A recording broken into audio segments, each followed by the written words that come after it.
Hello, everyone. Welcome to Crafting Compelling Coppers. We're really excited to kick off tonight's event. We have four incredible authors, Paul Gitsham, Liz Mistry, Roz Watkins, and Jane Bettany, all with us from HQ to talk about how they craft their compelling coppers and to give you guys some insight on how to do that, or maybe offer some tricks that you haven't quite yet thought about. This is all part of the National Crime Reading Month that is powered by the CWA. So we're really excited to have this event sort of kind of encapsulating all of that for this particular month. I'm going to hand it over to Paul, who's going to come in and kick off the event, and then I will come and see you guys all a little bit later afterwards. Take it away, Paul. Hello, everybody. Glad to see so many of you here tonight from all over. It's as we said, it's National Crime Reading Month, and this is all part of that series of events. So my name is Paul Gitsham. I am the author of the DCI Warren Jones series, which is set in Hertfordshire, and the 11th book in the series, the 7th full length, came out last week. That's Out of Sight. Now, I'm just going to bring in all of the other panelists. We've got Jane Bettany, Liz Mistry, and Roz Watkins. Cheryl Shorter is Technical Services, so she'll be hearing during this. Right. Hello, everybody. How are we doing this evening? Hello. Hi. Yeah, great. Right. Good to see you all. A bee has just come to say hello as well. So if you see me doing that, it's nothing to worry about. It's literally something buzzing around my ear. Right. Well, great to see you all. I'm hoping we have some fun tonight. Right. I introduced myself briefly there. So why don't we just go round and let everybody briefly tell everyone who they are, what they write, and what they're and just a little bit about themselves. So Jane, why don't you kick us off? Yes, certainly. Good evening, everybody. I'm Jane Bettany, and I write the DI Isabel Blood series. In Cold Blood is the first in the series. It's also my debut novel. It won the HQ and Gransnet writing competition back in 2019. It's set in Derbyshire in the fictional town of Bainbridge, and it features 56-year-old Detective Inspector Isabel Blood. And there are two more at the moment in the pipeline. The next one in the series is out in October, and there'll be one in 2022 as well. Brilliant. Right. Why don't we go? Ooh, that's a bit echoey. I don't know what happened there. Right. Why don't we go next to Liz? Tell us a bit about yourself, Liz. Okay, so I'm from Scotland originally, living in Bradford, and I write two different series, both of which are set in Bradford. The first is my D.I. Gus Maguire series, and there's 7 of those. And my second is which is the ones that are published by HQ, is my DES Nikki Perec, and she's a bit of a kick-ass detective. And I've just yesterday sent my 4th manuscript to my editor, so thank goodness for that. That's a big relief when that happens. It's a fantastic feeling, isn't it? I am about to send my next manuscript for next summer out to my beta readers. I've got a few more thousand words to lose before that happens, but Saturday, it will be printed and handed to my parents when we meet up for our socially distanced meeting. Right, Roz, why don't we move over to you? Hi, I'm also based in Derbyshire, and I write the D.I. Meg Dalton series, which is set in the Peak District and all the areas where I walk with my dog, thinking about murders. D.I. Meg Dalton is not particularly kick-ass. She's a bit fat. She's got a limp, but she's clever. She solves the crimes that way mainly.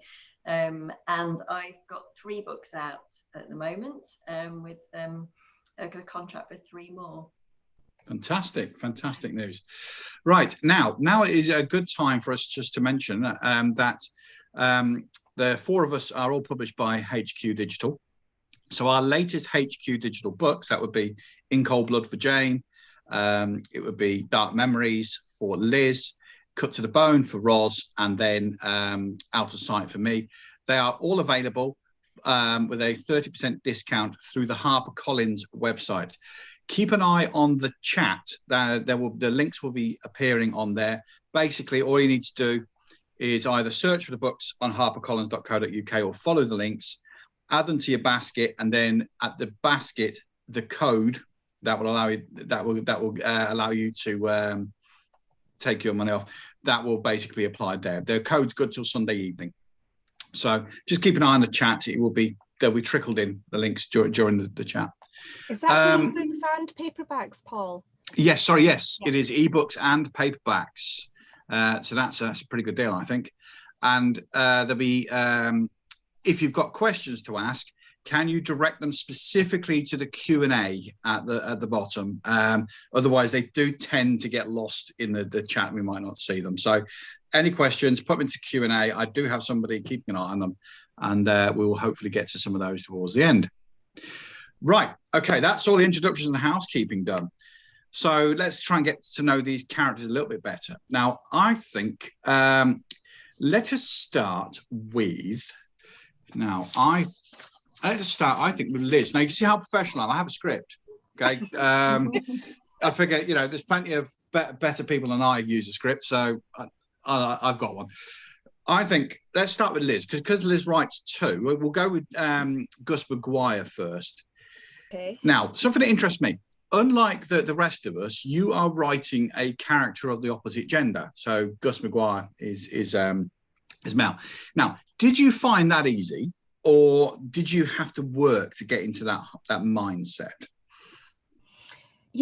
I don't think I actually considered it much when I started writing Gus, because I think most at that time, but not at that time, but before that, all my reading has mainly had male characters, fiction male characters. It's only slightly more recently that we've had women detectives, isn't it?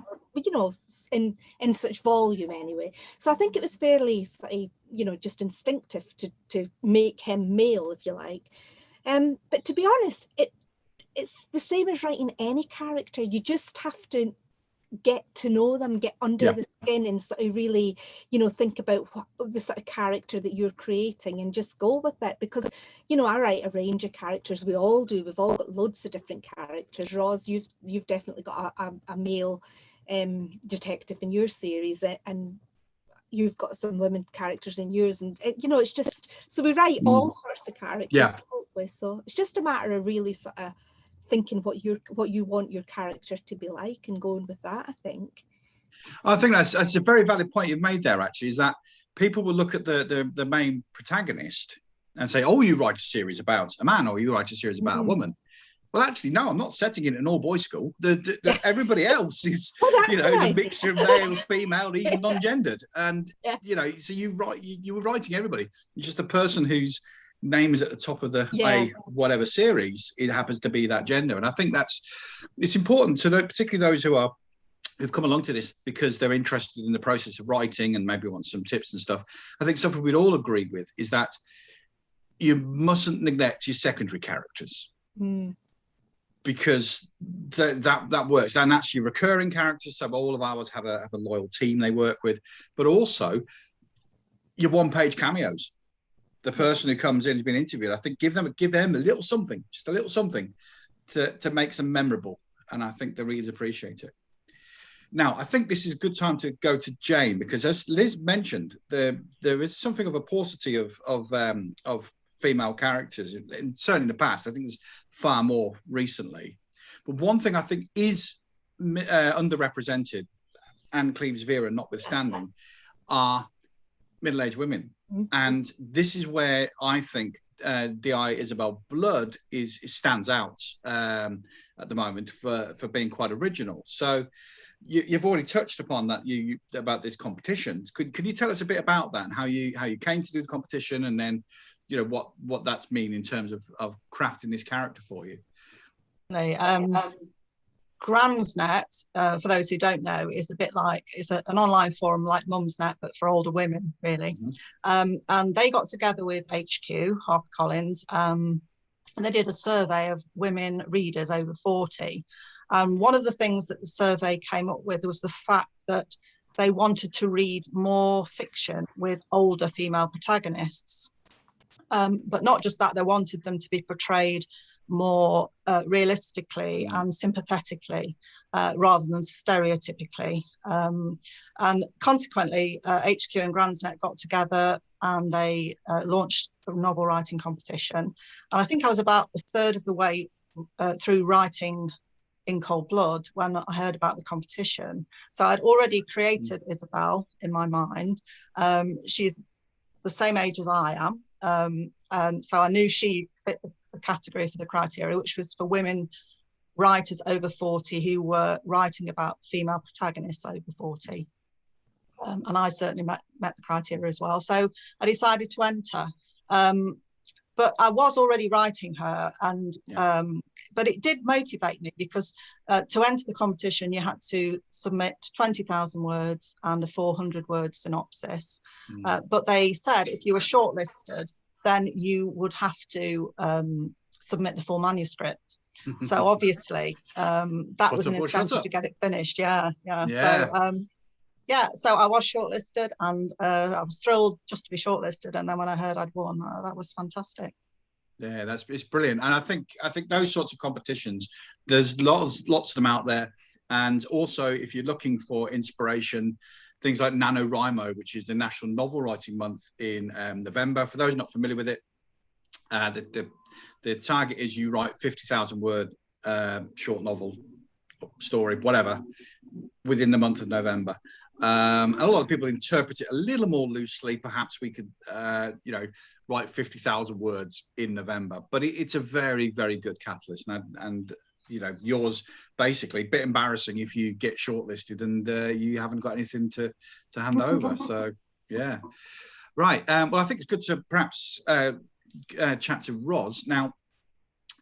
What I like about your books, Roz, is that they're told in the first person. Now, your character, Meg Dalton, doing it in the first person, hearing her thoughts just makes for such an enjoyable read, because frankly, she's hilarious, and she has thoughts that perhaps we all have, and we would never say out loud. Neither would she, probably most of the time, but we know what she's thought. And I had definitely a few guilty chuckles while I was reading it. Now, that first person narration, was that natural for you? I mean, is there a lot of Meg in you? Are you in Meg, or was it a conscious choice that you thought, I know I will do this one in first person? It wasn't that deliberate, really. I mean, I didn't even plan to write a police procedural. It started off a psychological thriller, and it started off with the main character being one of the wife of the victim, actually. And then this cop kind of just limped onto the scene, and she took over. Still limping. Always the best characters, aren't they? Get out of the way. This book's mine. Like, my book. And I said, but Meg, I don't know any police procedure. How am I going to do this? And she was like, doesn't matter. I'm your main character. And that was it, really. So I had to kind of gen up on the procedure, and it just became her book. So yeah, I didn't have much choice in that. There clearly is quite a lot of me in her, and I do occasionally find myself being annoyed about something and thinking, oh, I can have a Meg rant about this. Yes, yeah. Yeah. Basically, our books are soapboxes, aren't they? If it's annoyed you, we'll put it in the book. Yeah. I did a whole thing about bin lorries blocking the road. With the original rant was about half a page. You made it down to 2 lines, but yeah. Sometimes you have to sort of cut out the rants, don't you, or censor them a bit, but they are quite fun to write. And it is cathartic sometimes, isn't it? Yeah. Right, now we're going to go back to Liz. Sorry, I mentioned the debut dagger as well. I was just thinking when we were talking about the Gransnet competition. Yes. Since we're doing a CWA event, I thought we should urge everyone to apply the debut dagger. Definitely. Which I was shortlisted for with my first one, and that made a huge difference. It really helps you get an agent and get attention. So And it's a very supportive community as well. The Debut Daggers page for the on Facebook is incredibly supportive. There's lots of tips from like really established writers. I mean, people like Lee Russell is heavily involved in it. But also, I think there's a real community feel there. And I think it's great when that time when you're just banging your head against the wall, and it's just nice to know, even if they can't solve the problem for you, that there's somebody else doing the same. And yeah, misery loves company. Right, but anyway, now we're going to come back to Liz. Now, the reason being is that, as mentioned before, Liz has 2 series. Now, her more recent series is Nikki Parrott. Now, Nikki and Gus do have some, lots of similarities. I mean, one interesting thing, for example, is that they are both of mixed race heritage, which is really interesting. It makes for some real interesting commentary and characterization. But they are very, very different in other ways.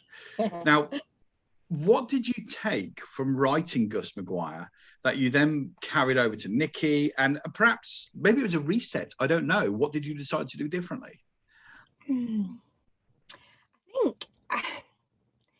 think what I took from Gus mainly was the fact that I could actually finish a novel. Because I am like Jane, I wasn't published till I was 51. So I came late to the business, although I had been writing for years. But actually finishing that first Gus novel made me know that I could write a novel. And I had lots of ideas for him, but then this blooming other idea kept coming in, a bit as Roz was saying, and it was Nikki. And because I'm in a mixed race relationship, my husband's a Gujarati Indian, and my kids are obviously of dual heritage. So Nikki seemed to be the sort of logical progression for that. Plus, I wanted to touch on issues of, slightly more contemporary issues like racism and mental health and things like that. And so those were the sort of things that moved from Gus to Nikki. I think Gus is a bit more light-hearted, not him himself, but the series is a bit more light-hearted. There's quite a lot of humour in that although there's some humour in the Nikki ones, they're much, much darker. And I think that's reflective of her and her childhood experiences, which really sort of inform how she behaves and how she reacts to the other characters around her. So I think, they're both very distinct, but the one thing they really do have in common, apart from being of dual heritage, is the fact that they're both really proud Bradfordians. Yes. They just love the city that they live in, and they love the culture. And Nikki in particular is ferociously adamant that she can sort of rid the city of anything that's bad. Of course, she can't do it single-handedly, but it doesn't stop her trying. No. So I don't know if that answered your question. Sorry. No, I think it did. And I think because I was fascinated with, when you've written 2 series, what you learn from the others. And I think that's important to a lot of people. I mean, your first point I thought was really interesting. I think encouraging, again, to those who are watching, perhaps who are interested in writing themselves, finishing your first book. Just finishing the first draft of a manuscript, writing the words "the end." And I always say, once you've done that, pat yourself on the back.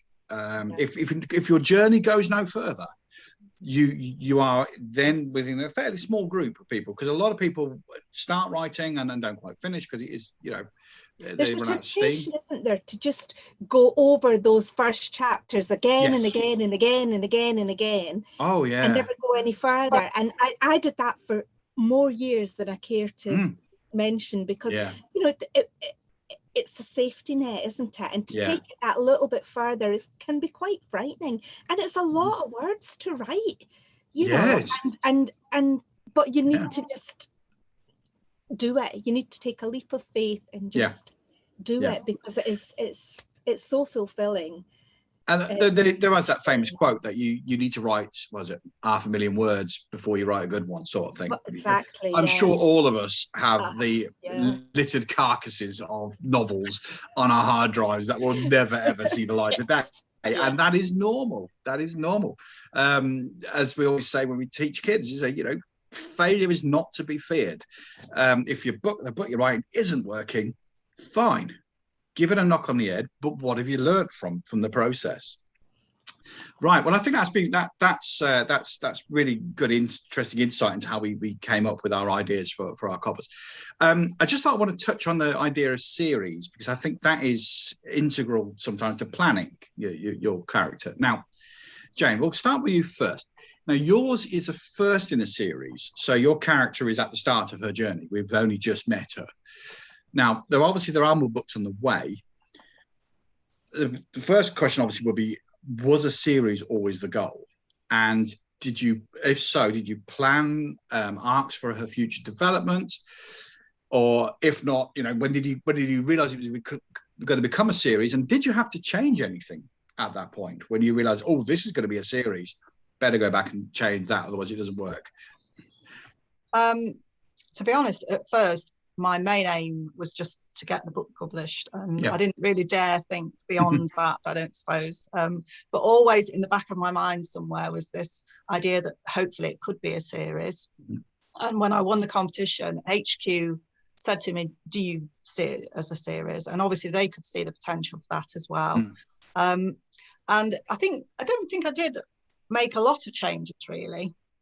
But it's fair to say that within the without giving too much away about the ending of the first book, there is a question left, which is a very good story arc that can carry over to the next book, and it does. That's not to say that the case isn't resolved. Isabel Blood solves the case, but I think with a series, it's the story arcs are about the ongoing characters, aren't they? So, and I've got DS Dan Fairfax and 2 DCs, Zoe Piper and Lucas Killingworth, and there are things that happen in the first book that we want to know more about in terms of their characters, and again they're developed further in books 2 and 3 as well. So I'm enjoying doing that actually. Yeah, it's fun, isn't it? Yeah, it is. And I can see the agreement with Roz and Liz.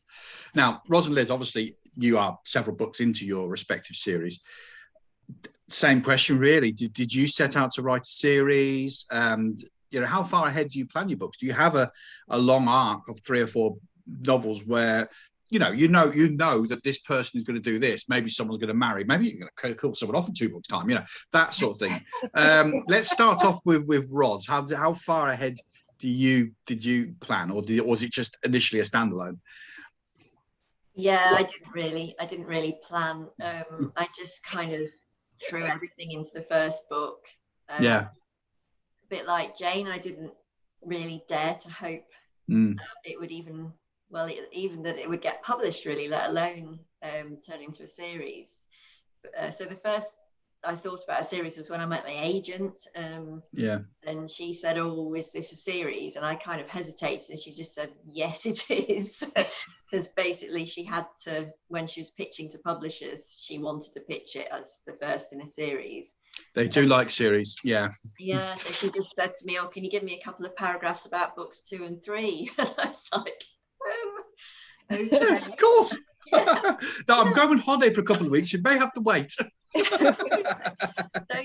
had an idea for book 2, but book 3 I didn't really have anything. I just kind of bashed something out, and then I got a 3-book deal, so it's like, oh, I have to write that now. But I do think it's hard. That's one of the hardest things. Like for me, I do like a book where the character goes through a big personal transformation, and it is very personal.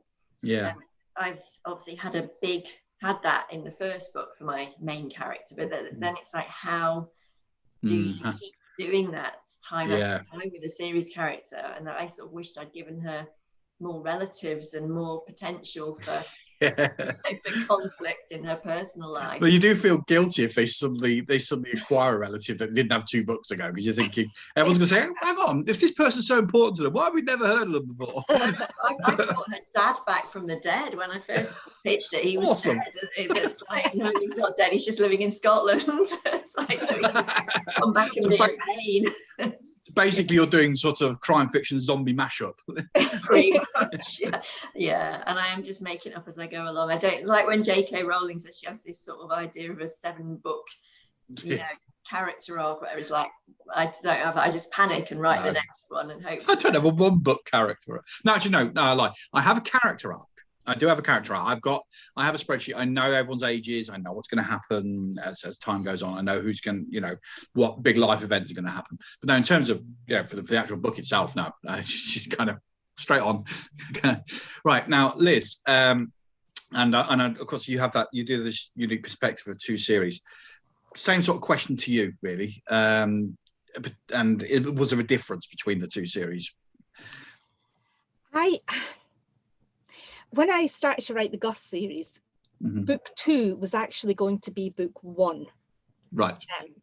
But it sort of got changed along the way. But other than that, I feed off what I'm writing at that time, and it sort of impacts on the next book. So when my editor says to me, "Oh, right, it's time to renew your contract, give me your synopsis for the next 3 books," I'm like, so for the Nikki ones, I was like, so I gave her a bit of a rough synopsis for the one that I've just handed in, and a paragraph for each of the next 2. And the one that I've handed in is nothing like what I suggested. No. I'm going to write. HQ quite good. HQ are quite generous like that, I noticed. Yeah, you didn't measure his evidence what I told you, but there you go. And then the one after that is it sort of came from a bit of an idea of something that when I was writing the one that I've just handed in, which is as yet untitled, it sort of came from that, and it wasn't what I had planned for. I hadn't even mentioned that topic to her, so I'm just hoping she'll be all right with it. I'm sure she will. I have ideas floating in my head of, I could write about that someday. Yeah. But I have no particular idea of what order I would do them in, or even sometimes, occasionally, I have an idea for something and I'm not sure if it's a Nikki idea or a Gus idea. Yeah. And, it depends how dark I'm feeling, I suppose, when I come to writing it, because if it's dark, really dark, it's Nikki's. If it's a bit more lighthearted, it can be Gus's. I mean, they're working in the same city. Will they ever cross over, do you think, or is that not Amit Dand, A.A. Dand, he also writes in Bradford, and we did speak about before I had started the Nikki series, we did speak about Gus and his detective Harry sort of, converging. Yeah. But I don't know. I don't think I could have them. So, it would work for a charity anthology, maybe. Yeah, something like that. Yeah, there's that matchup one where they got 2 different authors together and they had to take on each other's characters or something. Well, I think they left it up to them how they wish to write it between them.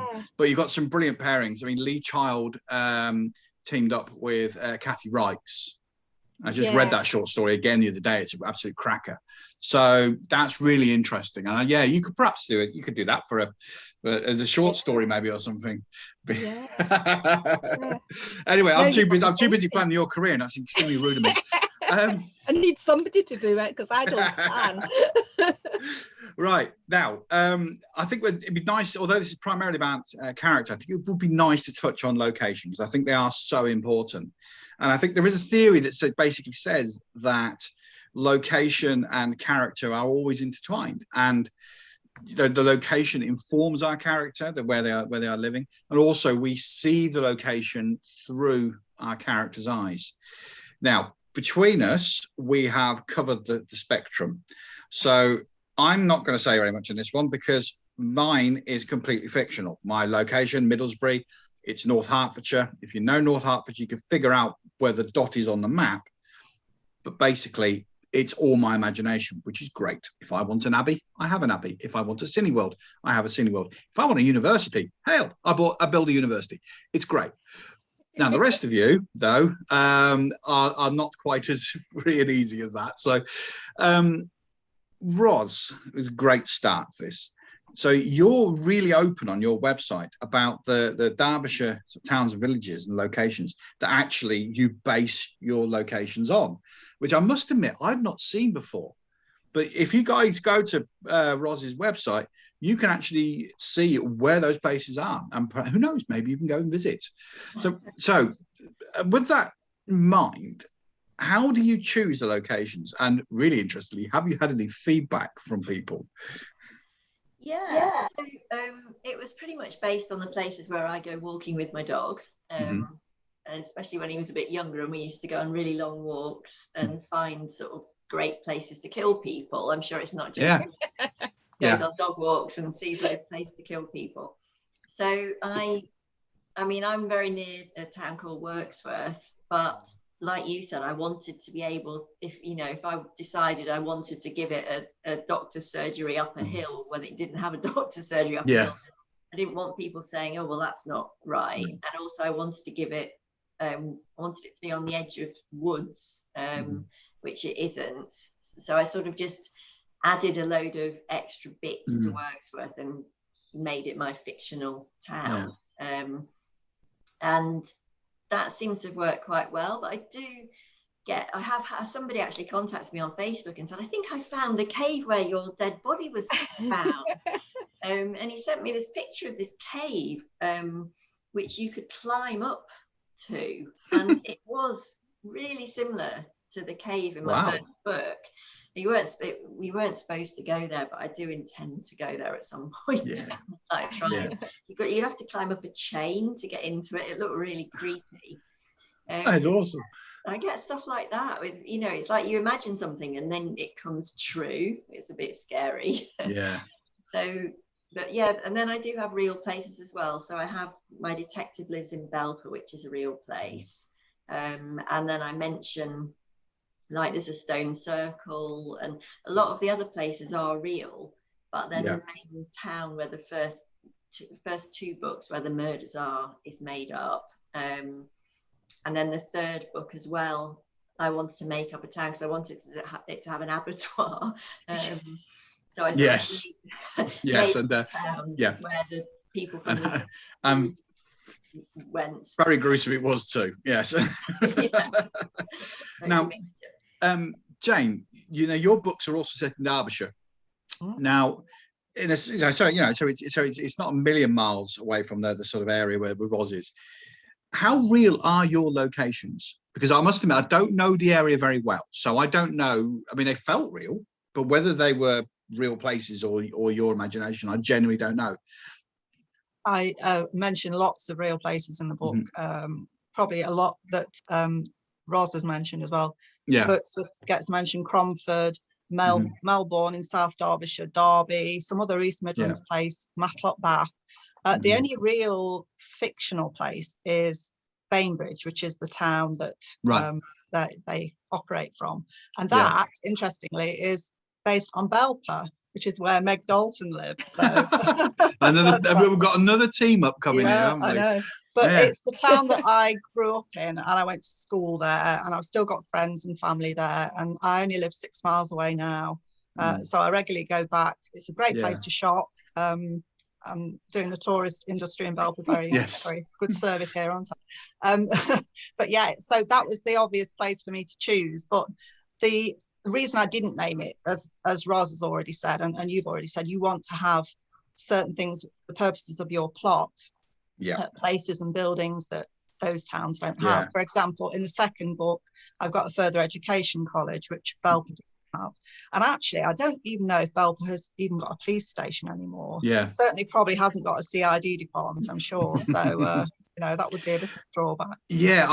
I had to fudge that, actually. I was most of the way through writing my first book, and this town in Middlesbrough, which by pinning it on the map means that you can bring in, I mean, my guys do go over to Cambridge, they go to Stevenage, Welwyn Garden City, which is the headquarters of Hertfordshire Police, they go to there. And it wasn't until I was doing a bit of research and I suddenly realised that Hertfordshire and Bedfordshire and now Cambridgeshire have combined all of their CID units in one building in Welwyn Garden City. And I'm like, well, that's no good for me. I need a guy with a small team, with someone above him to give him grief and a small team below him to do his bidding, sort of thing. It just doesn't work. So in the end, I came up with the idea of a first response CID unit for the remoter areas of the county. But yeah, you've got to be creative sometimes, haven't you? I mean, I must admit, my heart sank. I thought, I'm going to get slaughtered over this. But you find your way around these things, don't you?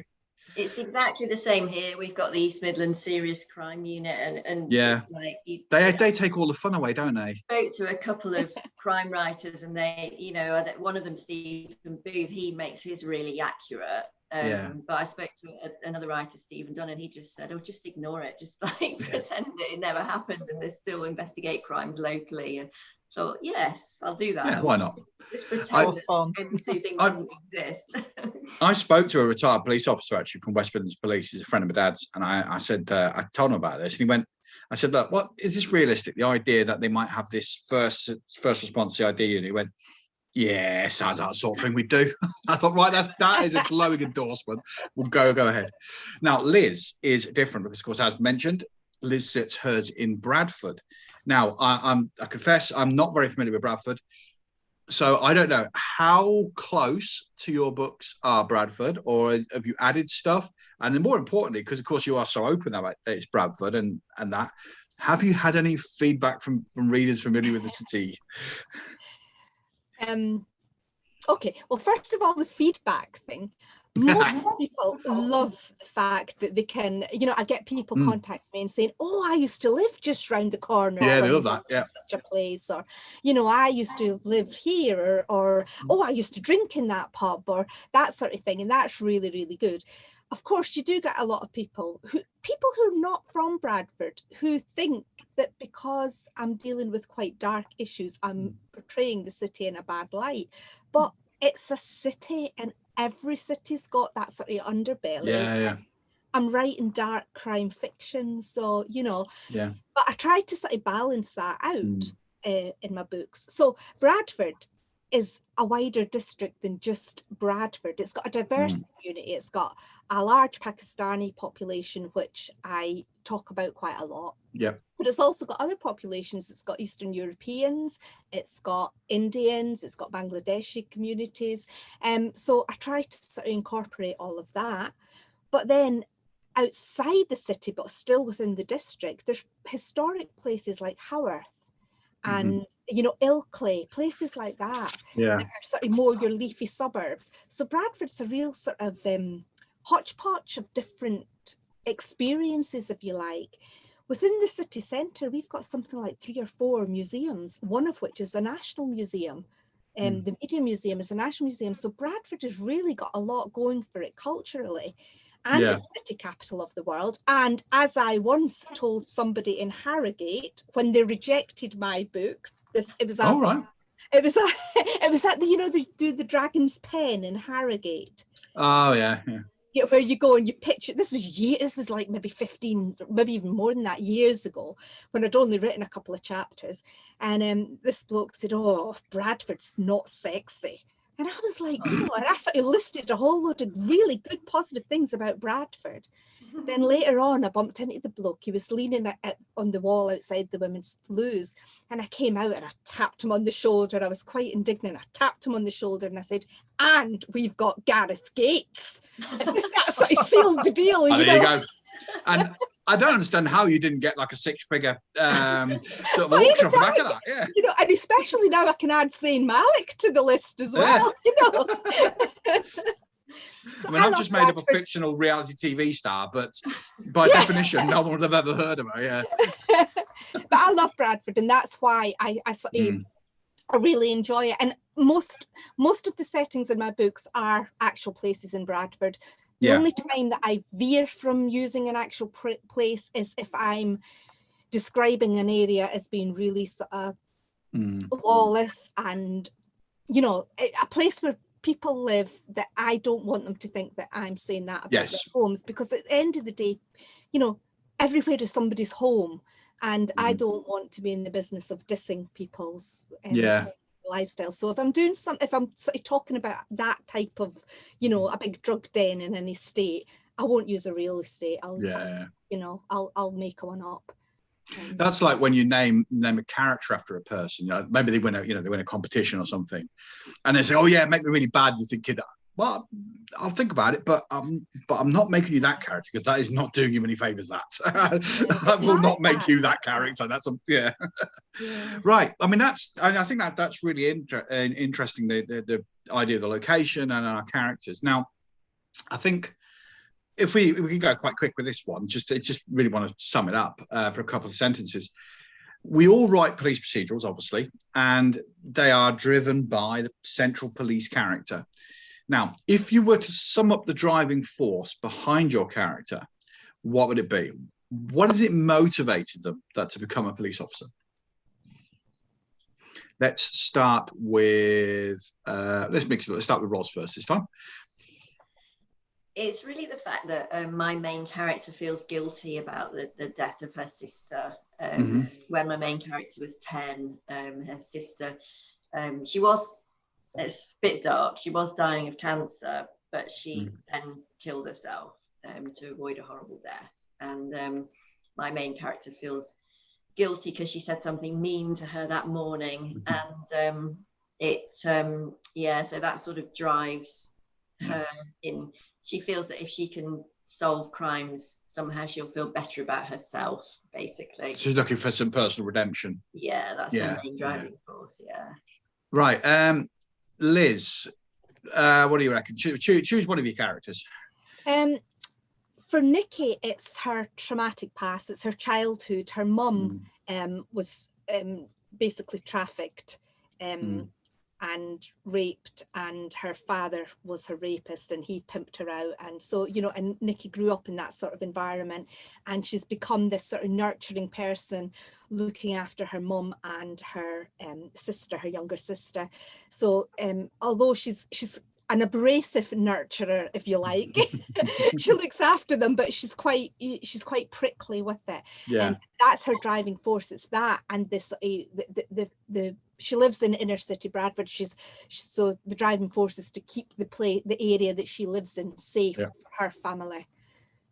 So. Right. What made Isabel Blood join the police then? What's her driving motivation? I think when she was a teenager, there were a lot of unanswered questions in her life, a lot of mysterious elements that she couldn't get answers to. So when she became a young woman, she joined the police force because it empowered her to be able to legitimately ask questions and get answers and solve things. Not her own mysteries probably, but she enjoyed doing that. So I think that was the motivation initially.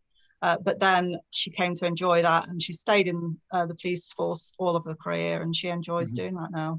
And that's the motivation now. Yeah, so all of our characters have something. I mean, my character Warren, he's when he was about 13, he found his dad had commit suicide, and that put him off to some extent. But it did mean that when he joined the police, because it emerged that it appeared his father was corrupt, there was that sort of feeling that perhaps that he should go back. If he's going to join the police, then perhaps there's a righting a wrong there. So he's incredibly moralistic. He is very on the straight and narrow, and he's compassionate. He's driven, but yes, he wants to fix that problem. He really obviously feels, particularly for younger people who've lost a parent, he has that real strong compassion there. But it was so much so that when he joined the West Midlands Police, which was where his father had worked, he actually had his name changed by default. He didn't want to make the connection. So that's why Jones is quite a generic name. That was his mother's maiden name, basically. So, right, okay. Now, I'm going to move on to some quicker questions. I think it'd be nice to get to know our characters very quickly. So this is the quick fire round. Now, just jump in when you've got your answer, basically. We'll see if that works. If not, I'll have to be a school teacher again. So, how would their best friend sum them up in one short sentence? You're going to let's go. It's going to get awkward, isn't it? Yeah, I'm going to point. Right, let's go with Liz first. Choose either character. Nikki would be described by her friends as being prickly and abrasive and guarded. Okay, right. Jane, how would we describe Isabel? Would be described as probably good fun and kind, but also a bit impatient and doesn't suffer fools gladly. Okay, Roz, tell us about Meg. Clever and tenacious, but a bit disorganised. She'd always have cat hair on her trousers, and she'd never have any food in her fridge. I was really worried she hasn't got a cat. Yeah, I guess Warren, loyal and compassionate. Right, how would their boss sum them up in a very short sentence? Let's go with Liz. Oh, see, I wrote this down because here. So Archie, Nicky's boss, is Scottish, so he would say, and he'd say, "Oh, that lassie's got proverbials of steel." He uses the word proverbials in place of anything that's remotely swearing. So yeah, he'd probably say that about her. A true gent. Yeah. Right, let's go with Jane. I think Detective Superintendent Valerie Tibbett, who is Isabel's boss, would say she's difficult to manage. Difficult to manage, right? Okay, Roz. Yeah, her boss would say she was a pain in the ass. Nicely done. Yeah, mine. I think he's a bit of a goody two shoes, tenacious but too driven at times, and he will do what he shouldn't do if he needs to. Right, how would they sum up their boss? Let's start with Jane on that one. A bit of an upstart, and the reason for that is that Valerie Tibbett, when Isabel first became a DI, worked for Isabel, and Valerie was one of these sort of fast promotion people, and she disappeared off to the Nottinghamshire division and came back several years later as Isabel's boss. So they have this slightly unusual relationship. Yeah, it doesn't always work, does it? Right, Roz. She actually likes her boss, but he finds him a bit annoying in that he does want to do stuff by the book. Yes, she often does. I suppose that's a classic, isn't it? But yeah, she's fairly typical in that sense. Liz? I think Nicky loves Archie.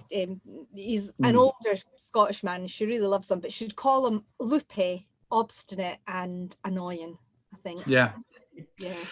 But DSI Grayson is my senior officer, sorry, and his ambitions exceed the amount of effort he is willing to expend. I think that is probably the best way to describe it. He likes the golf course. He likes the schmoozing. In all fairness, I'm quite cruel to him in the first books. There is a warming over the series, but they're never friends. They've become a bit better. Right. Okay. Now let's start making it a bit weirder. Right. So if your detective had a superhero power, what would it be? And I'm going to put Roz on the spot for this one. She'd be able to talk to animals. Awesome. Liz? Oh, gosh. Nicky would probably want to be able to zap anybody that she disagreed with. That would happen frequently, I think. Do not give her that power. No, it would be a mess. Right, Jane. I don't know if this is a superhero power, but reading minds, and obviously then she wouldn't have to worry about the interviews, would she? It would be quite straightforward, really. Professor X. Mine is basically he would like to be able to be in multiple places at the same time, with at least one of them catching up on sleep. Right. Okay. Most annoying habit, and we'll go in with Jane this time. Isabel has a habit of correcting people's grammar, and if they say something that she thinks they've said wrong, she tends to do that, and I know her team find it very irritating. Bet she's a lot of fun on Facebook. Right, Liz? Nikki's worst habit is swiping food from anybody else's plate, I think. You know, anything somebody else is eating. Right, okay. And Roz? Also food based, so she would offer people food, but then it would turn out she hadn't got anything that's not off, so she'd end up not feeding them. Well, they'd have to eat that bit of cutting the mold off the cheese, like on Faulty Towers. Food seems to be a common theory, because I think Warren's most annoying habit is he's whinging about nobody uses the honesty jar to pay for their coffee. 7 years he's been there, and his coins are the sole ones. Right, this is very quick, because I think this is really gets to the nub of a character. It tells you everything we need to know. Marmite, yes or no? Jane? No. Okay, Liz? No. Roz? Yes. Definitely qualified. Oh, well, I'm afraid it's an emphatic no from Warren. So that's 3-1, and you lose. And my partner is off screen, sticking her tongue out at me because she likes Matt. Right, okay. I did promise we would do a little bit for those who are basically who are interested in doing writing. So very quickly, because we are getting on a bit of time, I want to get some questions in. Could you give your favourite writing tip? Now I'm going to start with Liz. If you were to tell anybody out there what's the best tip you've got to give them? Oh, well, it's not really a tip for writing, but it is practice your craft and sort of exercise your writing muscle on a daily basis if you can, and definitely attend creative writing courses, because the more you write, the more you attend, the better you'll get at the craft. Yeah, absolutely. Roz, what would you say? I totally agree with that, and also I'd say read loads of books on craft as well. So I just read everything I could get my hands on: screenwriting books written by agents, books on why things get rejected, loads and loads of books on craft, and sort of recent stuff as well, because things change in terms of what is publishable now compared to what was publishable even 10 years ago. And also get feedback, so join writing groups, and there are good online ones, like one called Scribophile, where you can get your stuff critiqued, critique other people's stuff. I just went crazy on that sort of thing and got loads and loads of feedback. Painful but useful. Yeah, absolutely. Yeah, and definitely I think you'll find as you read a lot of the advice is contradictory. That's not a problem, because what happens is something will stick with you, and then you become your own writer. For me, I would say if you're thinking it might be a series, consider planning out a character arc. And it doesn't have to be much, but if you keep a file with their dates of birth, some of their key relatives, not only do you not make mistakes in later books and find yourself having to go through a 450-page novel to find the name of someone, true story, you will also they can actually stimulate ideas. I mean, if you've got a character who perhaps you're thinking, I want to do something a bit more with them because they're getting a bit stale, and you look at it, oh, they've got a significant birthday coming up. So let's think, hey, midlife crisis, buy my motorbike. So, you could do that sort of thing. Right, Jane, I think we'll leave over to you now for that one. I would say don't expect to write a first draft that is perfect and polished, wonderful, because that's not how it works. You have to be willing. First of all, you have to get the first draft down, and you have to put your bum on the seat and make that happen. It's not easy. But once you've got that, you can start rewriting, editing, taking things out, putting things back in, moving things around. And for me, that's the joy, actually. That's the bit I enjoy the most. So I think that's, have faith in yourself. Just keep going and get that first draft written. And don't give up because it's hard, really. Yeah, that sounds excellent idea. Right, now, before we go on to the question and answer, just very quickly, I just thought I'd ask you everyone to take a little chance to what their future plans are, if they've got anything interesting coming up. So, Roz, what are your next plans?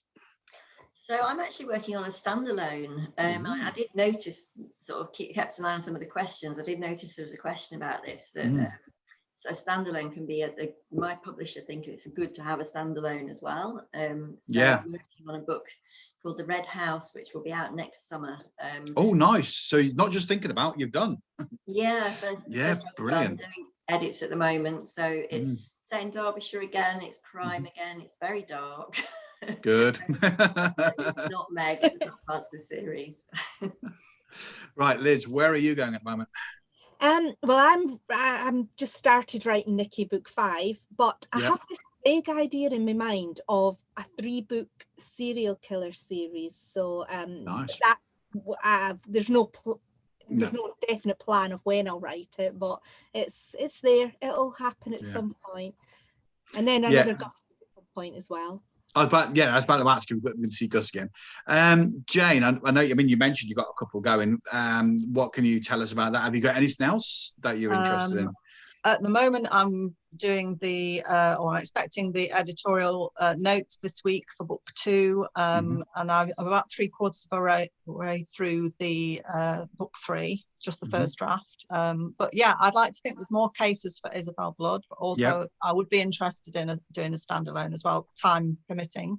There's only so much you can fit in, isn't there? But yeah, it would be good. But yes, that's the thing. I've got so many ideas that I want to do. I mean, I'm personally Out of Sight was book 7. There's going to be book 8 is going up for next summer, is going off to my parents. Book 9 at the moment I hand it over to the beta readers, I'm going to crack on with book 9, because that's really starting to nag me in my ear now. I need to write you. But I've got ideas for standalones that have been sort of planned out, but they're not they haven't had time yet. Well, look, thank you very much for answering that, all those questions. So let's have a little look now at the questions. So I'm just going to look at the Q&A and see what we've got. Right, now this is a nice one. It's from Joe Singleton. Singerton. Given the opportunity, which fictional detective would the panelists love to meet up with, and where would they take them? Oh, that's a good one. Right, Roz, what do you reckon? Who would you like to meet? I'm going to go with Susie Steiner's character, Manon Bradshaw, because I just think she's hilarious. I'd actually love her to meet my Meg character, because I think they get on really well. Yeah. And I'd probably just take her for a pint and a game of pool. Simple pleasures, isn't it? Liz, what do you reckon? Who would you like to meet? Oh, Stuart McBride has a character called Roberta Steele, and I find her absolutely hilarious. She's a sort of she's one of these women that's always groping at her bra, swearing, and she's totally politically incorrect. She's a lesbian parent. She's just a hilarious woman, and I'd love to take her somewhere really, really posh, because I think it'd be hilarious to see the fallout from that. Right, you, Jane? Probably I'd take Vera, Vera Stanhope, to a fish and chip shop, because I know she likes fish and chips. No mushy peas, obviously, but there's a great one in Belper, actually. Fish and chips there, so I'd take her there, I think. Do you know what? I would like to meet, just to watch the fun, Washington Poe and his psychic Tilly, Mike Craven's series. I mean, anyone who's been fortunate enough to know Mike Craven, he's a real good laugh, and I actually picture Washington Poe a bit as Mike, and I just think it'd be an absolute hoot down there. And Tilly absolute scream. And where would I take them? Well, I'd definitely down the pub for a pint, and we'd probably have black pudding, which I know Washington Poe likes, and see if we can get some vegetarian black pudding for Tilly.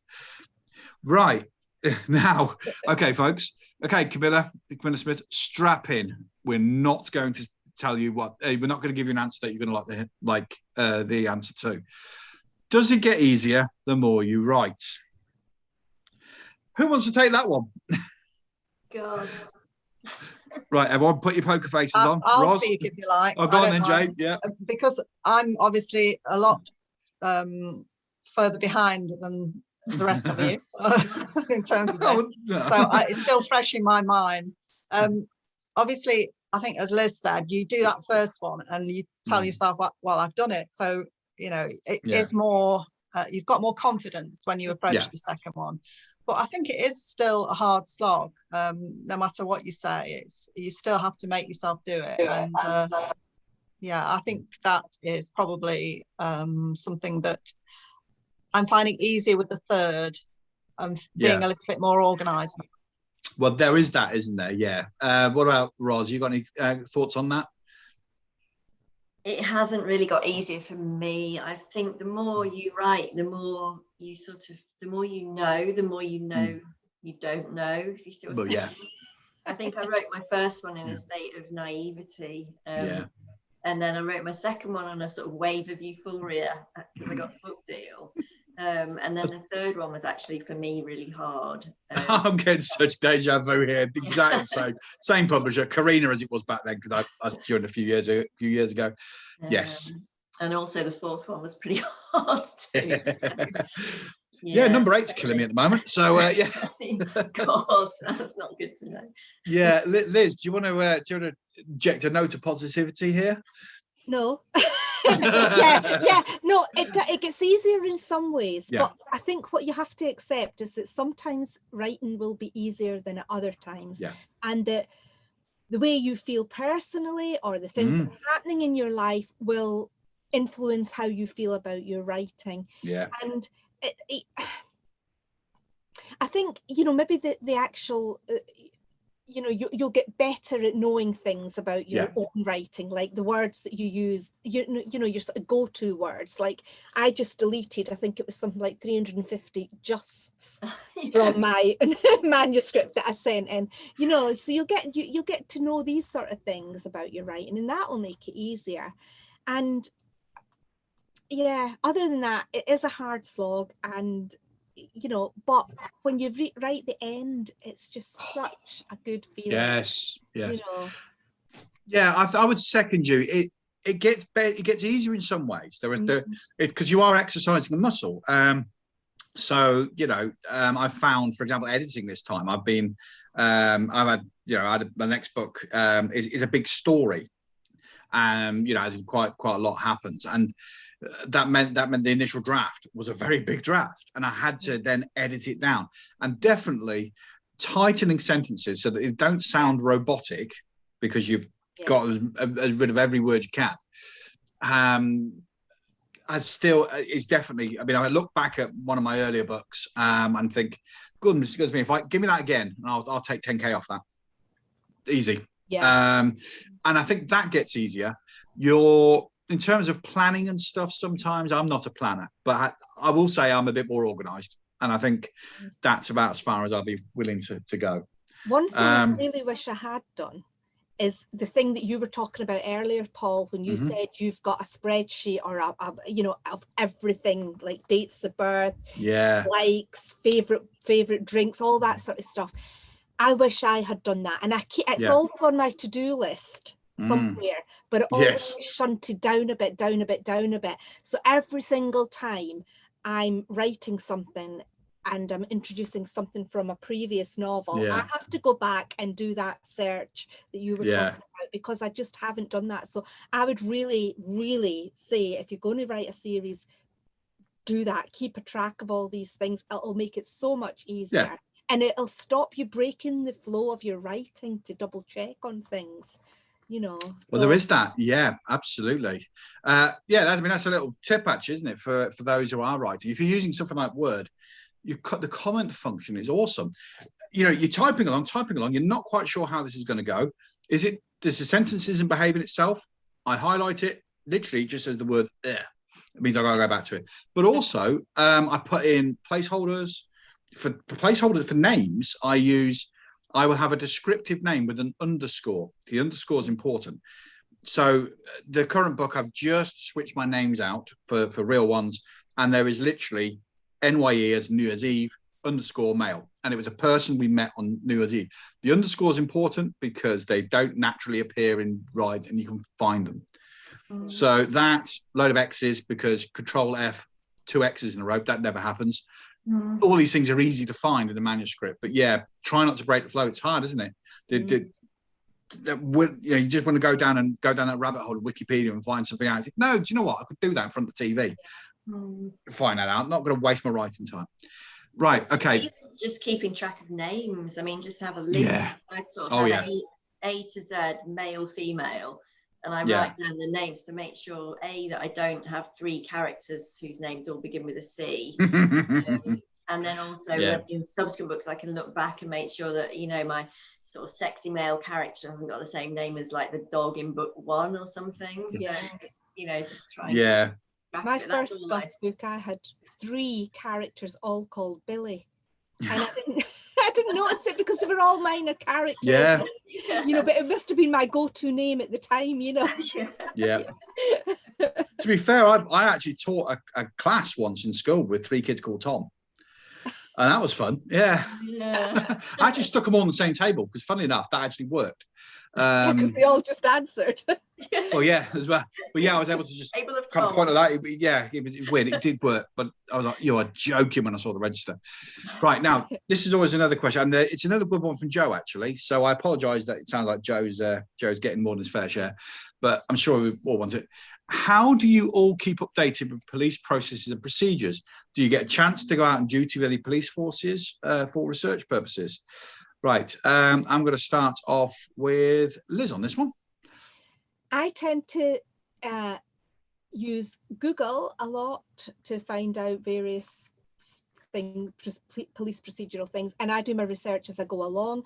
Yeah. I'm not religiously addicted to making it completely 100% accurate, because I think it's fiction I'm writing, and I don't want to, you know, like if there's 1,000 forms, I don't want to be talking about those 1,000 forms. No. I just want to get to the action. So yeah, and you know, I'm a member of it. This is one thing again I would suggest. I'm a member of various crime fiction Facebook groups, and they're excellent sources of knowledge. There's always a couple of police officers, a couple of CSI experts, some psychologists or lawyers or whatever. So there's always somebody, there's a pool of expertise within these groups, and they're always really willing to help you with you know, the odd question.